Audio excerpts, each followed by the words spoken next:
All right, everyone, welcome to Cloud Talk. My name is Jeff DeVerter, and I am sending the wrong screens out all over the place this morning. It's another fun day here at Cloud Talk, guys. I'm so glad that you have chosen to be a part of this. Let me push one more little button here, since everything was misbehaving just mere moments ago, and we should have everything back the way it was supposed to. Look at that. Hey, guys, I'm so glad you're a part of Cloud Talk Live. As always, folks, this is an interactive program. The only way it can be interactive is if you introduce yourself in the comments there down below, whether you're on LinkedIn, Twitter, or YouTube. Would love for you to engage with us here in the conversation. Also, if you want to get a note to me separate outside of this, just send it over to solve@rackspace.com. And that'll make its way directly to me. Actually, the whole production team is going to see that. So if you've got questions, suggestions, any of those sorts of things, just go ahead and send it right over there, and we'll get with you. And would love to hear from you. So go ahead, introduce yourselves. We've already got Simon Richardson's in there. Sanjay's in there. Sanjay's, I think I recognize your name. You've been here a few times, which is fantastic. Glad that you're here. Well, let's move directly on into the program then, shall we? Where did my little clicker button go? There she is. All right, moving on. And that takes us to our first part of the program, which we all know to be our favorite, of course, and that is This Week in Cloud. Now, this is the section where I share with you different news articles from the interwebs and why they're important to you as they relate to cloud. Now, a lot of us have been cooped up at home for a good long time, and I found this article over on Tech Republic. And transparency, it's not a brand new article, came out at the end of last year, and it is a list of all of the tech conferences in 2022. Take a look at a few that are coming up in February. Now, of course, we're only halfway through here, January, but in fact, we just got through CES. Any other tech nerds been watching CES and the crazy stuff they're debuting over there? It was super interesting, but there's a lot coming up here in February.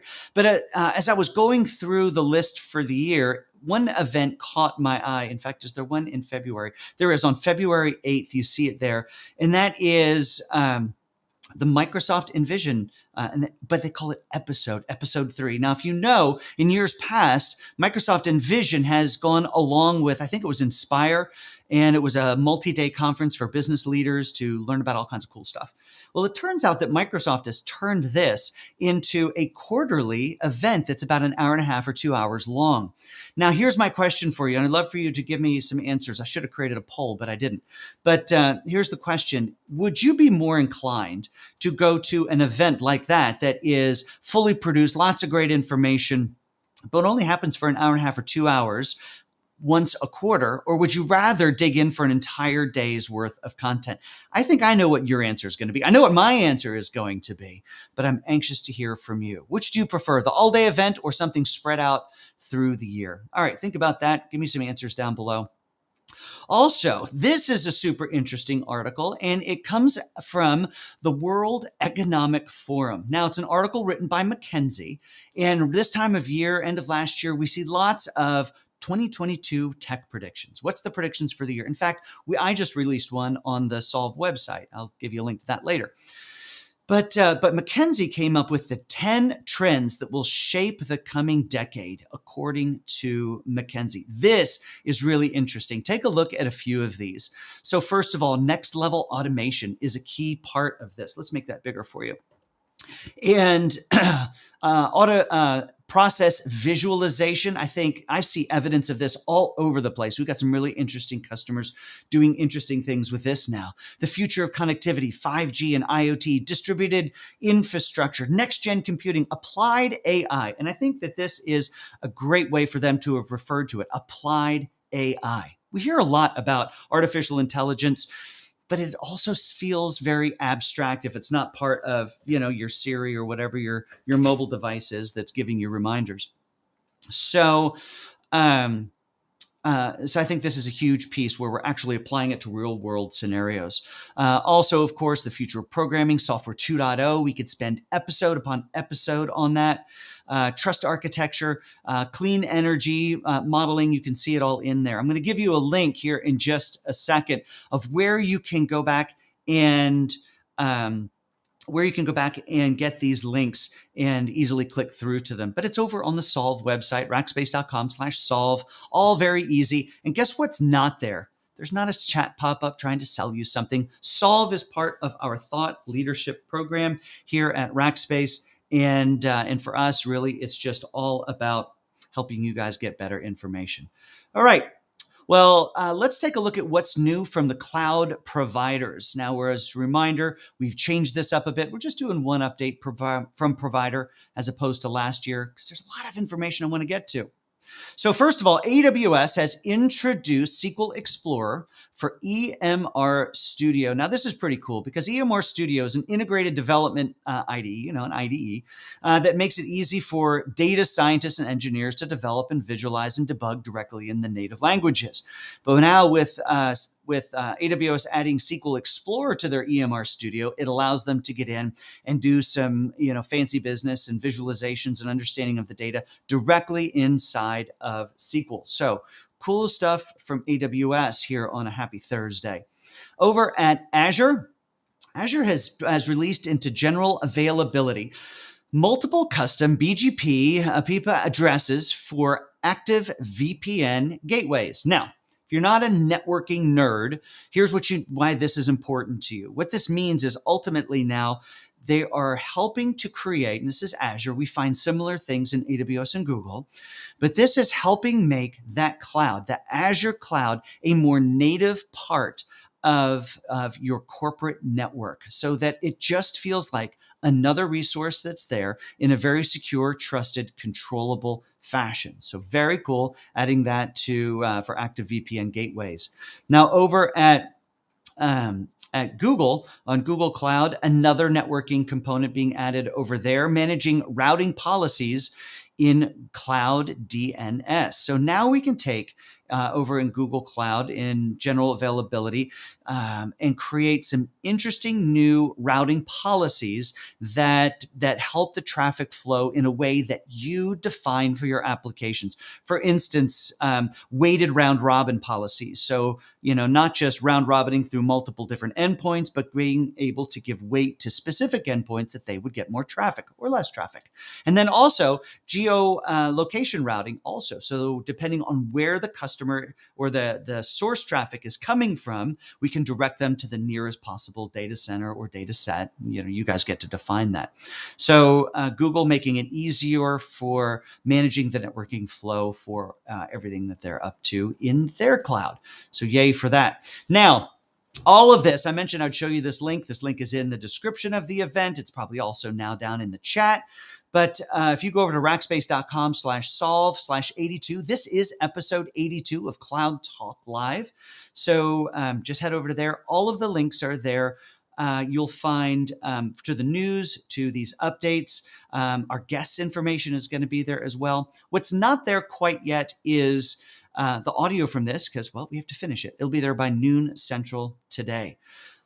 Well, if you are like many of folks in the world, you may be looking for a new job. We started just the other day, the Rackspace Job of the Day. And today, if you are a software developer, have I got a job for you. Software Developer 3. Take a listen to what you would get to do over here at Rackspace should you get into this role. This role, you get to be an active part of the managed public cloud software developer team globally here at Rackspace. And what that ultimately means is you're working on the tools and technologies that help our customers across the globe consume whatever cloud is best for them. Now, as you know, Cloud Talk is our thought leadership program. We're not pitching, Rackspace services. I'm not trying to sell you on anything other than coming over and hanging out with us over here at Rackspace with the job. If you're a software developer, head over to that link that I talked about before, or the one that's right on your screen, and you can subscribe. You can apply directly there from the job or get into the job listing and then apply. I'd love to have you guys apply. This is a global job, so it doesn't matter where in the world you are. I believe that anyone, anywhere could apply for it. Now, as I mentioned, Cloud or Solve is our thought leadership program. And as you know, for the past 2 years, we're now into our third year. We've produced a weekly podcast. That podcast is available anywhere podcasts are found. But now the audio from this live event streams on out through that as well. So if you're not already subscribe to Cloud Talk, I'd encourage you to head over to anywhere that you find your podcasts and subscribe there. Awesome. All right, guys, that's it of Job today. We've talked about This Week in Cloud, the cloud releases. You know what that means? We're going to get and in just a second, we're going to bring up our guest, and that is my good friend, Nirmal Ranganathan. Now, Nirmal and I have known each other and worked with each other for years. We were on a call just a couple of weeks ago, and I was like, Nirmal, you got to come on Cloud Talk Live and have this conversation. And so it's my great pleasure to get to introduce to you here now, Nirmal. Oh, I've got to push all the right buttons to make this work. And so why don't we go ahead and bring him up? There he is. Looks like we got a little sun on your screen here this morning, Nirmal. I'm not sure if that was something you can adjust. Hey, thanks for giving me 1 minute. There, you work on. Oh, he went bye-bye for a second. Hey, while he does that, I've had lots of things on the screen, and I haven't been able to see the chat that you guys have over here. So it looks like we got Vipin from Infosys here. Glad that you're here. Tony, new racker from Los Angeles, new racker. Hey, I posted that job listing. You can come hang out with Nirmal and Tony and I. That'd be great fun. Hey, Bill Clark is here from Cold SA. Bill, I haven't seen you. Happy New Year. Sanjay, of course. All kinds of great fun. Simon Richardson's here. So everyone, thank you. Please continue to introduce yourselves in the chat. Well, Nirmal, welcome. You are a principal architect, aren't you? I am. Yep. Thanks for having me, Jeff. Absolutely. You've been around Rackspace for a while. I'm looking at your flag. If you, one of the things we do here at Rackspace, folks, if you're not already familiar, is your 5-year, 10-year, and more years flags if anybody gets them. So you've had a storied career. Nirmal, what was your first job at Rackspace? I think my first job was still the best job. For 6 months, all I did was work on Cassandra open source, Cassandra database, right? Just pure open source contributions. That was my job. Like that was a dream job. Well, I know what you mean, because that's sort of like what I get to do here. Hey, David, he's here. Glad you're here.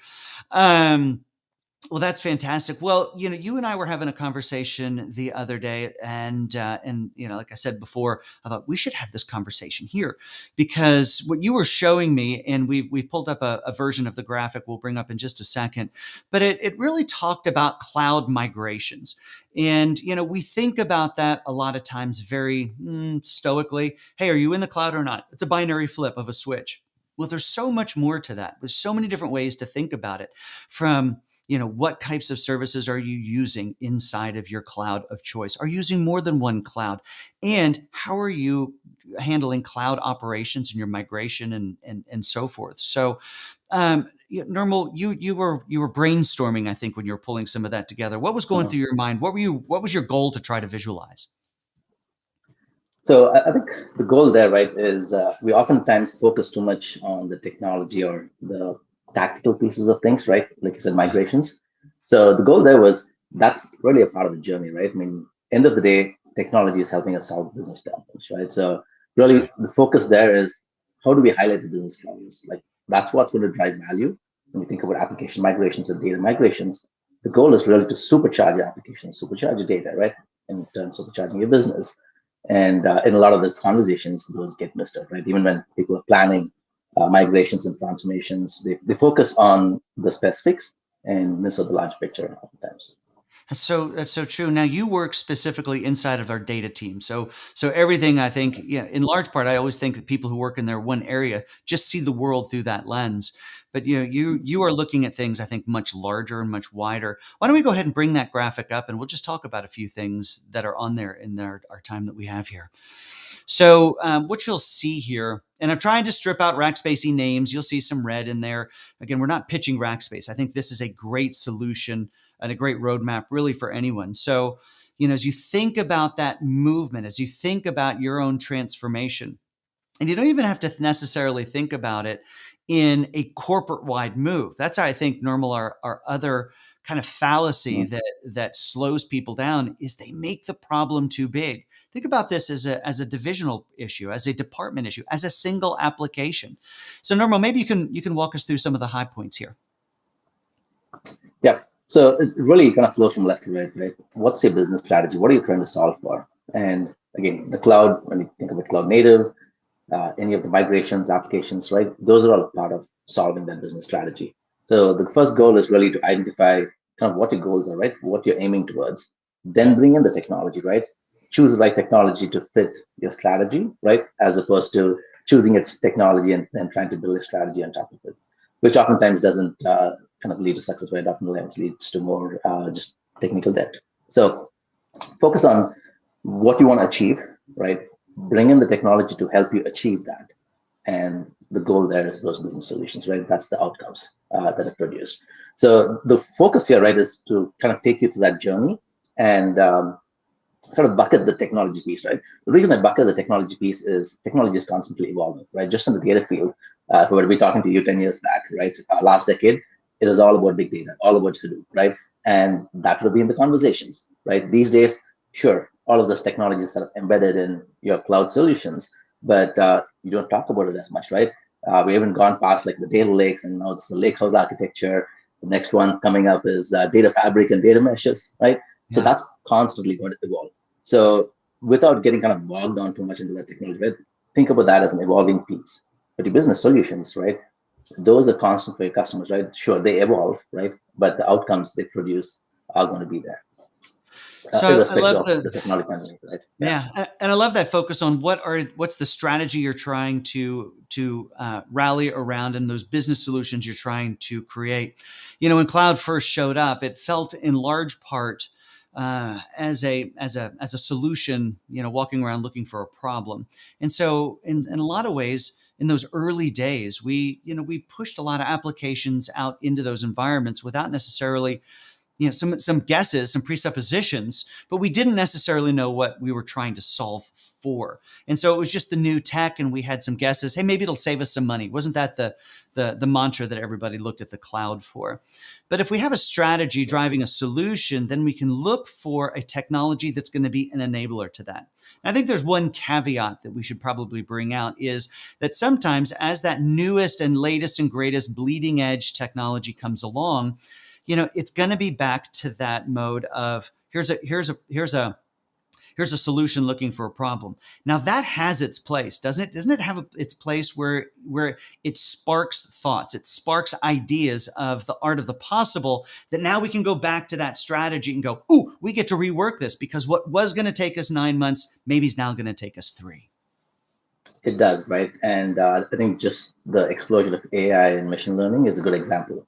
A lot of the solutions we Oh yeah. thought were not possible. Again, I'm going to go back a decade back, right? Like, sure, we started having some solutions in machine learning AI by that point, but again, not commonplace as we see it today, right? So that is again changing. So technology does help drive more innovation, Mm-hmm. but I think we just should focus on what business innovation it's going to drive, right? Rather than just using the technology to kind of figure out things. There's a balance to it. Actually, I was talking to a gentleman yesterday who's the CTO for a really interesting company, and he says that their business and what they're doing kind of is out on that, not on the bleeding edge of technology, but on the Mhm. tippy edge of the cliff of technology. They're always running towards that latest and greatest thing as their space evolves. And he says a lot of times what happens is they get so far out that they start looking around and realize there's nobody else behind me. And so you kind of have to wait for business to figure out how that fits into their world so that it can be applied into their strategy to drive those outcomes they're looking for. Yeah, it's good we have that, right? I mean, but treat it as a percentage because that's what's going to drive innovation. So not telling like totally get away from it, right? But there's a place for it, and then there's a place for the business strategy. And it's important also if you're one of those folks who works or lives or loves to live out on that bleeding edge. I've been there, and it can be very frustrating if your company isn't adopting all the latest and greatest. But you realize that they've got to figure out how that fits best into their strategies. Now, also, if you're one of those who doesn't live out on the hairy edge of technology, then it's important also to not get too comfortable where you are, right? Because you've got to be able to view the art of the possible and apply that to what you're doing. I know a lot of folks get super frustrated with the folks. It's like, hey, it's a VM. They've served us well for 20 years. Why are we changing? Exactly. Yeah. Now, just tying that topic back to the cloud native. I mean, the title for today's show, right, is that's another one that oftentimes gets misused or overused at times, right? The real focus about cloud native is about building resilient, scalable, right, and composable applications, right? Building microservices. But oftentimes it gets relegated to, I don't know, my favorite example there is building an application with sort of thousands of lambda jobs string together, right? Like that's really not cloud native. That's sort of one of the anti-pattern for what you want to achieve, right? Yeah. But again, that's another good example of where focusing on really supercharging applications, right, making them composable is key, as Yeah. opposed to leveraging the specific technologies. So let me ask you this question. You spend a lot of time thinking about how to help companies on this journey to be able to get the most out of the cloud to drive their businesses forward. But as you're looking a little bit down the road, what excites you the most about tech and cloud native, or fill in the adjectives that you want? But what do you think is the most opportunity that companies have available to them, but maybe aren't utilizing today? I mean, being in the data space, I'm going to say data, right?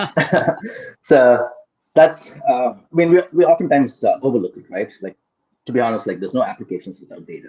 If you don't have data, Right. I mean, there's really nothing, right? Any business applications yep, require data, but oftentimes it gets relegated to the backend, right? Data is in the backend, but that's changing, right? Data is really coming to the forefront, and really driving a lot of the innovation is going to be around that space, at least for the next few years, right? And then if you look at Yeah. further down, then I mean, you've got all these new technologies coming in. That's probably totally going to change the landscape a decade down. You know, I guess last year was the first year I think I really started to see companies take data seriously and thinking about it as separate from the application. You know, before it just sort of rode along. Hey, we're taking our app to the cloud, and by the way, we need some data capabilities as well, databases and storage and whatnot. So we started to see that segregation. But I was talking to a startup yesterday, and they're even taking it a step farther. They're taking that data storage component and creating a whole lot of flexibility and dynamic capabilities around the block storage, being able to expand and contract on those, those long running ETL type jobs, maybe machine learning jobs where the data requirements are very unknown, and then get processed and then get shrunk out. So a way to make that more, not just cost effective, but resilient inside of their application. So I thought that was kind of cool. So Dave has Yep. got an interesting question. He says, if the cloud platform can observe and respond to the workload, would that be cloud native, irrespective of IaaS, container, serverless, etc.? So Nirmala, I have my thoughts, but what are yours? I think you can call that cloud native to an extent, right? The focus for cloud native is also what that core application is built upon, right? Yeah. If you have something, and I think from this perspective, it's more observability of the application. So you could still have a legacy application and have a cloud platform observe and respond to that workload, in which case you wouldn't treat that as necessarily cloud native. Right. And I think also that cloud native not doesn't apply just to the technology that you're utilizing, but it's the processes and it's the methodology at which you go about that. So just because you are running a workload in the cloud, and let's just say in IaaS, if you're still waterfall based, if you're not using CI/CD type pipelines for dynamic and on demand deployment to production, there are lots of characteristics that fit into what I would say truly makes not just an application, but an organization cloud native.